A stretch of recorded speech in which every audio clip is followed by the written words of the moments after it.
Nah, terus permasalahannya ini barangnya ini ada, nggak fiktif gitu loh. Laptopnya ada gitu.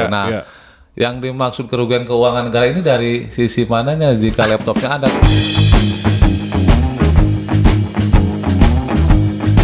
Assalamualaikum warahmatullahi wabarakatuh.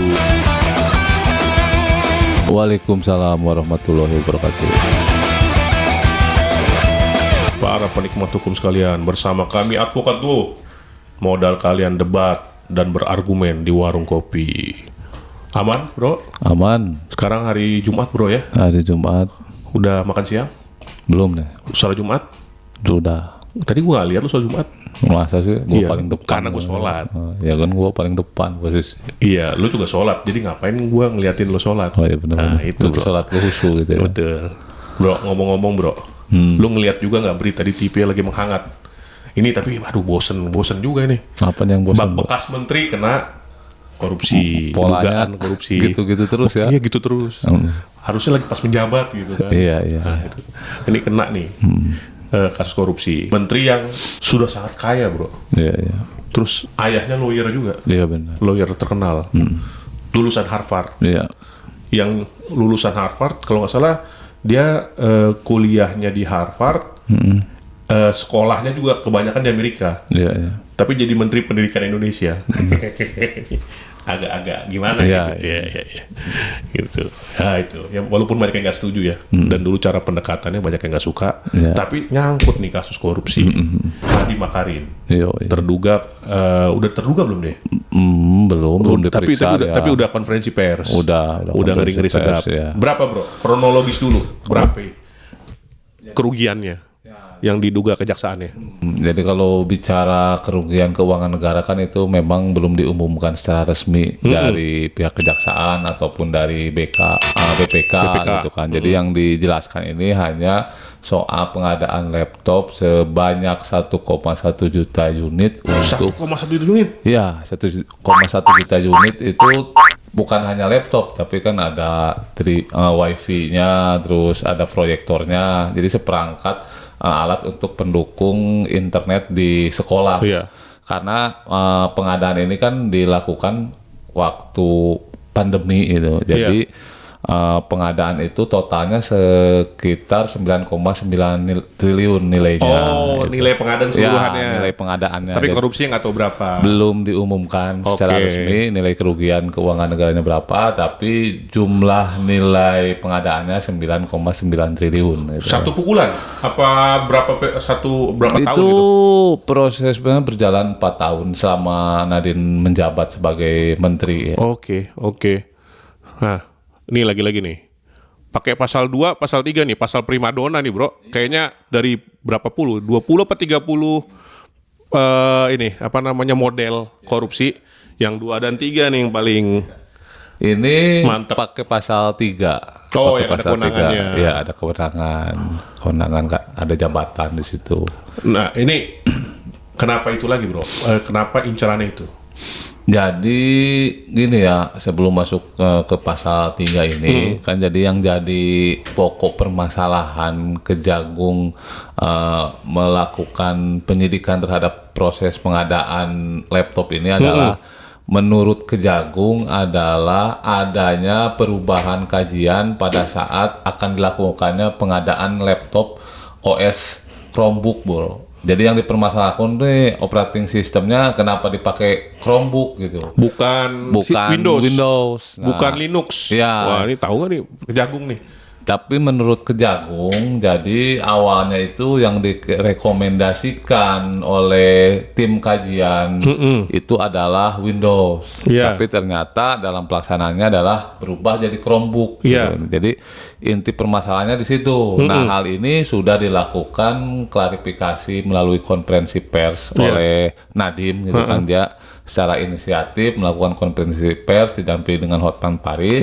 Dia menyampaikan bahwa memang ada kajian terkait dengan perbandingan Windows dan Chromebook itu. Nah, waktu itu sudah dilakukan uji coba Chromebook, bro.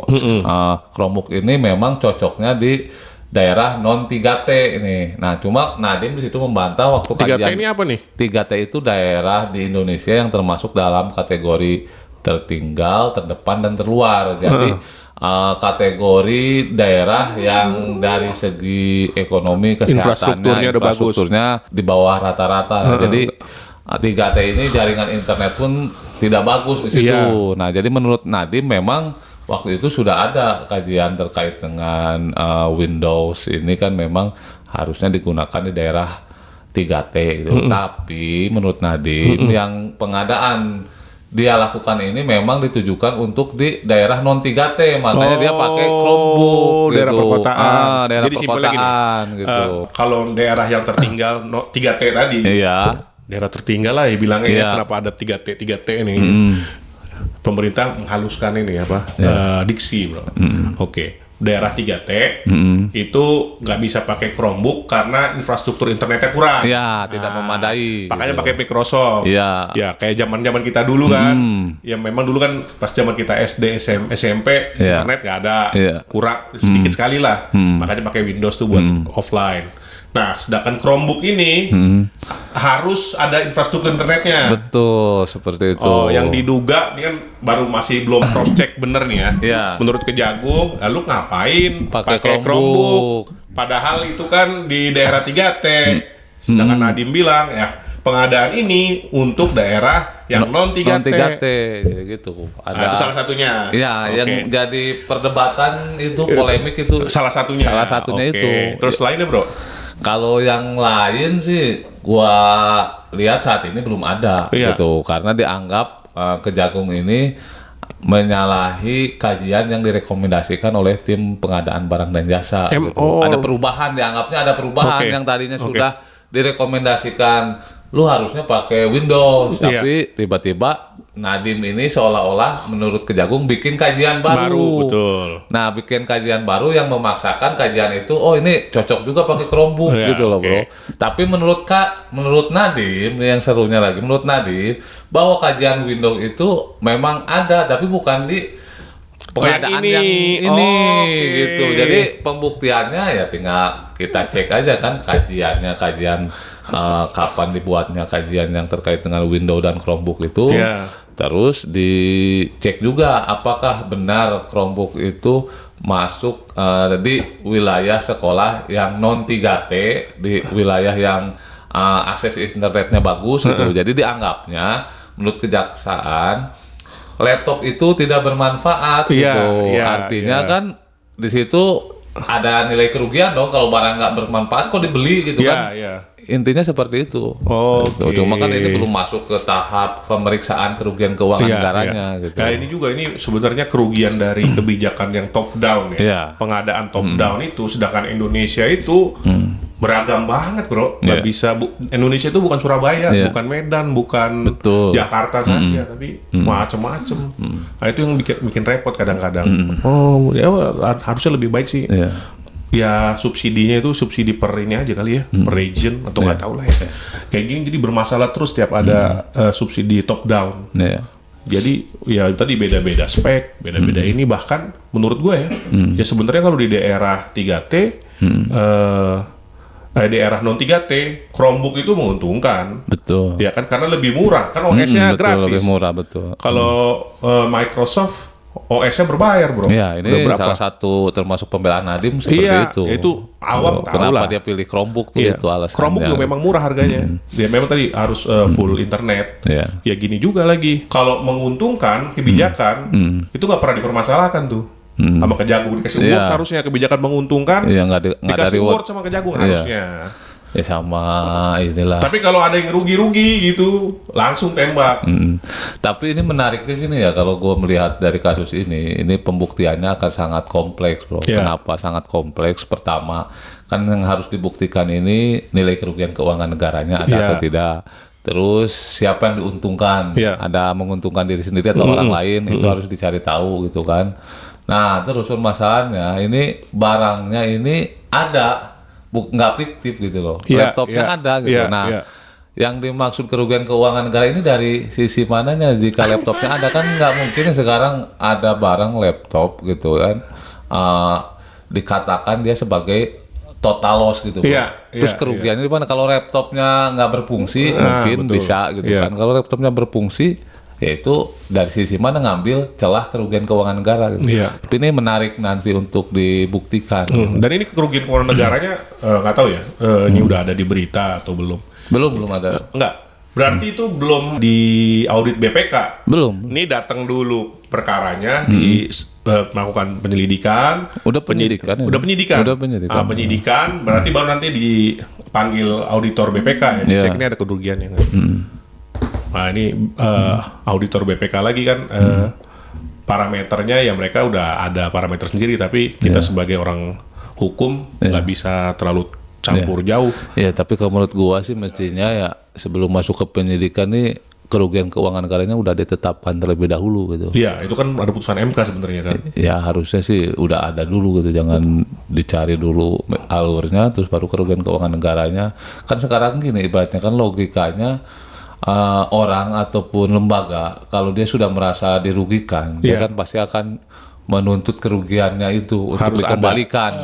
Kalau ini kan dicari dulu alur mekanismenya baru nanti belakangan kerugian keuangan negaranya ada atau tidak. Sekarang gini, lu kalau bisnis kalau lu untung lu minta ganti rugi nggak? Iya enggak lah. Tapi kalau lu udah ketahuan lu rugi atau lu ditipu orang udah merasa dirugikan baru lu nuntut kan secara hukum. Nah kan logikanya harusnya seperti itu.